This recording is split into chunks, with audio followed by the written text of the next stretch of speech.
itu menunjukkan bahwa kecemasannya juga maksimal.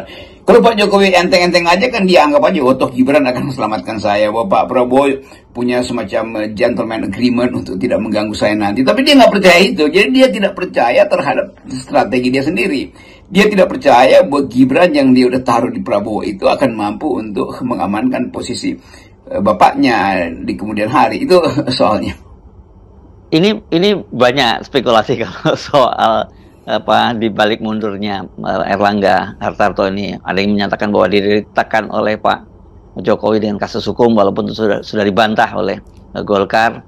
Tapi kita kalau mendengar apa gonjang-ganjing di Golkar, pasti kita tidak menyebut salah satu nama, yakni Bahlil, yang belakangan ini dikenal sebagai menteri yang paling dekat dengan Pak Jokowi.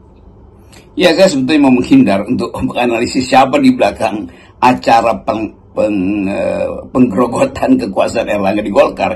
Ya, orang bisa tunjuk hidung bahwa yang paling dekat dengan Jokowi sekarang, yang paling setia adalah Bahlil. Maka mungkin Bahlil yang punya kepentingan untuk jadi ketua umum baru dengan janji bahwa dia akan jamin Golkar tidak akan berupaya untuk sebetulnya secara kasar menangkap nanti Jokowi setelah lengser. Tentu di belakangnya juga ada Pak Luhut yang tahu isi kepala Pak Jokowi, tapi juga tahu bagaimana Golkar bisa dijadikan sebagai peralatan untuk menjamin dinasti Jokowi nanti. Tapi itu nggak penting lagi sebetulnya, karena kita masuk dalam upaya untuk menilai secara etis kelakuan Presiden Jokowi. Kan itu lebih penting untuk kita bicarakan bahwa fungsi Pak LBP, Bahlil, atau siapa yang akhirnya mau disebut-sebut juga tuh, Agus Gumiwang, siapa lagi tuh, Agung Laksono, segala macam itu yang beredar di pers, nama-nama itu banyak lah ya, nama yang beredar di situ.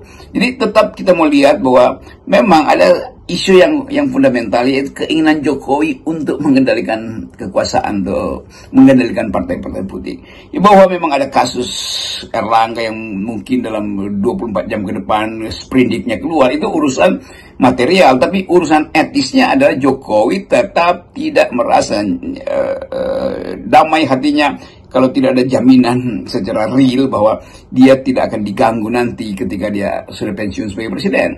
Jadi soal-soal semacam ini saya mau anggap bahwa ya seluruh kegemparan politik hari ini kan udah bisa kita prediksi dengan satu dalil tadi itu, dalil fenomenologis bahwa seseorang selalu ingin terlibat secara langsung terhadap peristiwa yang satu waktu akan menjadi problem dia, maka dia selesaikan hari ini peristiwa yang potensial terjadi pada dia. Itu peristiwa apa ya? Peristiwa dia akan dipersoalkan setelah lengser, maka kepentingan dan kesadaran dia maksimalkan hari ini nih.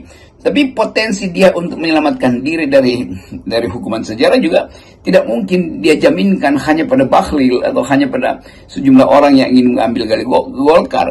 Karena anak-anak muda Golkar banyak yang tahu tentang masalah ini dan menganggap ya udah satu waktu nanti ketika keadaan tidak bisa lagi dikendalikan oleh Jokowi, mereka akan lakukan semacam vendetta sebetulnya, personal political vendetta, balas dendam politik.